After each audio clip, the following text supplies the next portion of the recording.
fâcheuse nouvelle pour un cœur amoureux. Dure extrémité où je me vois réduit. Tu viens, Sylvestre, d'apprendre au port que mon père revient. Oui, qu'il arrive ce matin même. Ce matin même. Et qu'il revient dans la résolution de me marier. Oui, avec une fille du Seigneur Géronte. Du Seigneur Géronte. Et que cette fille est mandée de ta rente ici pour cela. Oui, et tu tiens ces nouvelles de mon oncle. De votre oncle. À qui mon père les a mandées par une lettre. Par une lettre. Et cet oncle, dis-tu, c'est toutes nos affaires. Toutes nos affaires. Parle si tu veux, et ne te fais point de la sorte. Arrachez les mots de la bouche. Qu'est-ce pareil davantage? Vous n'oubliez aucune circonstance et vous dites les choses toutes justes comme elles sont. Conseille-moi du moins et me dis ce que je dois faire dans ces cruelles conjonctures. Ma foi, je m'y trouve autant embarrassée que vous. Et j'aurais bien besoin que l'on me conseille moi-même. Je suis assassinée par ce maudit retour. Je ne le suis pas moi. Lorsque mon père apprendra les choses, je vais voir fondre sur moi un orage soudain d'impétueuses réprimandes. Les réprimandes ne sont rien. Et puis au ciel qui t'enfusse à ce prix. Mais j'ai bien la mine, moi, de payer plus cher vos fruits.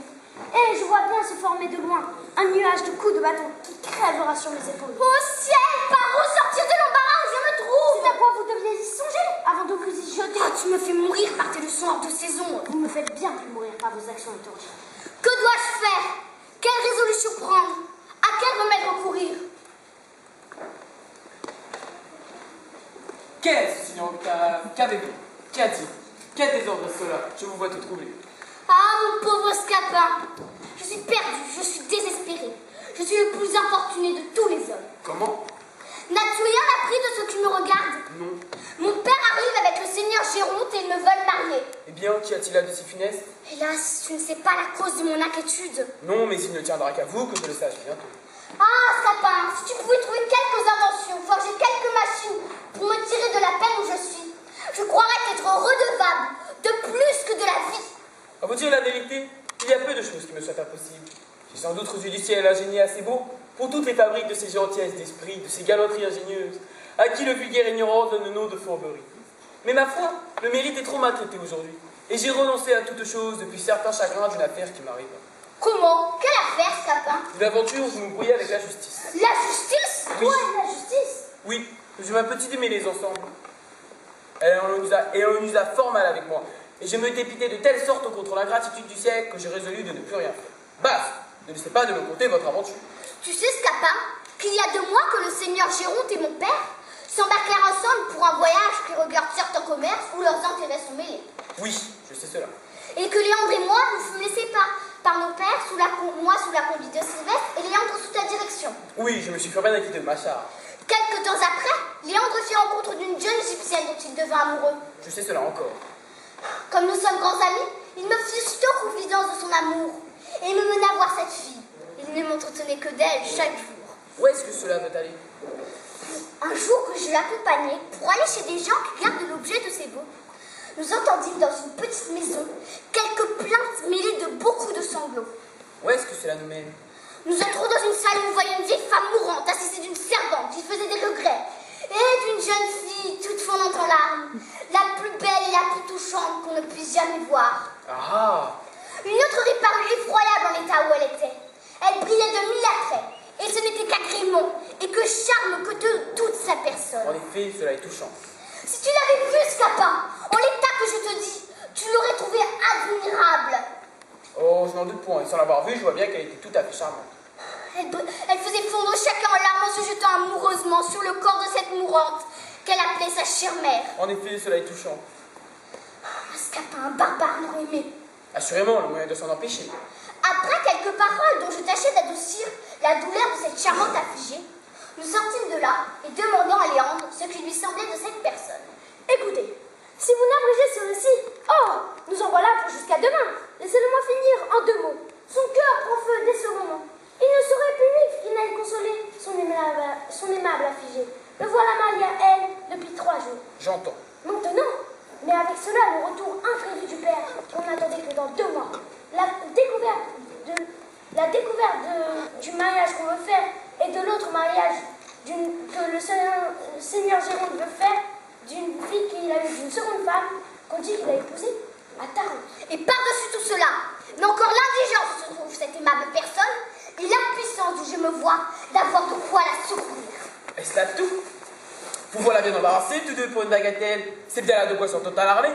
Et tu ne sais retrouver, et toi, tu ne sais retrouver dans ta tête, forgé dans ton esprit, quelques ruses galantes, quelques nets petits stratagèmes pour ajuster vos affaires. J'avoue que le ciel ne m'a pas donné des talents, et que je n'ai pas l'esprit, comme toi, à me brouiller avec la justice. Voici mon aimable Hyacinthe. Ah, Octave, c'est vrai ce que Sylvestre vient de dire à Nerine, que votre père est de retour et qu'il veut vous marier. Oui, mais que vois-je? Vous pleurez? Il n'êtes-vous pas assuré de l'amour que j'ai pour vous? Oui, Octave, je suis sûre que vous m'aimez, mais je ne suis pas que vous m'aimiez toujours. Et peut-on vous aimer qu'on ne vous aime toute sa vie? Je vous dire, Octave, que votre sexe est moins longtemps que le nôtre, et que les ardeurs que les hommes font voir sont des feux qui s'éteignent aussi facilement qu'ils naissent. Ah, ma chère Hyacinthe, je vous aimerai jusqu'au tombeau. Je veux croire que vous sentez ce que vous dites, et que vos paroles ne soient sincères, mais je crains pouvoir vous m'attirer au cœur les tant de sentiments que vous pouvez avoir pour moi. Vous dépendez d'un père qui veut vous marier à une autre personne, et je suis sûre que je mourrai si ce malheur m'arrive. Non, belle Hyacinthe, il n'y a point de père qui puisse me contraindre à vous manquer de foi, et je résoudrai à quitter mon pays le jour même s'il a besoin, plutôt qu'à vous quitter. J'ai déjà pris sans l'avoir vu une aversion effroyable pour celle que je me destine. Ne pleurez donc point, je vous prie, mon aimable Hyacinthe. Puisque vous le voulez, je veux bien essuyer mes larmes.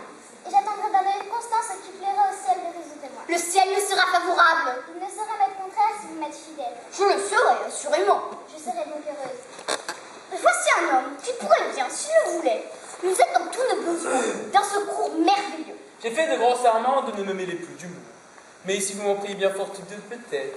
Ah, s'il ne tient qu'à te prier bien fort pour obtenir ton aide, je te conjure de tout mon cœur de prendre la conduite de notre barque.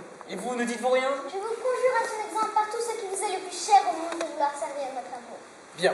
Il faut se laisser vaincre et avoir de l'humanité. Allez, je veux m'employer pour vous. Je crois que... Chut! Allez-vous-en, et soyez en repos. Et vous, préparez-vous à soutenir avec fermeté à la bord de votre père. Je t'avoue que cet abord me fait trembler d'avance. Et j'ai une timidité naturelle que je ne saurais vaincre. C'est pour cela qu'il faut paraître ferme au premier choc. Je ferai du mieux que je pourrai. Assurément? Assurément. Bien. Essayons un peu pour vous accoutumer. Répétons un peu votre rôle et voyons si vous ferez bien. Allons. La mine résolue, la tête haute, les regards assurés. Comme cela. Encore un peu d'avant. Ainsi. Bon, imaginez-vous que je suis votre père qui arrive et répondez-moi fermement comme si c'était à vous.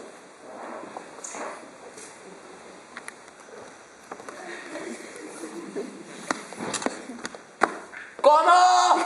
Bandard! Vaurien! Infâme! Fils indigne d'affaires comme moi! Oses-tu bien paraître devant mes yeux après tes beaux déportements, après le lâcheton que tu m'as joué? Est-ce à le fruit de mes soins?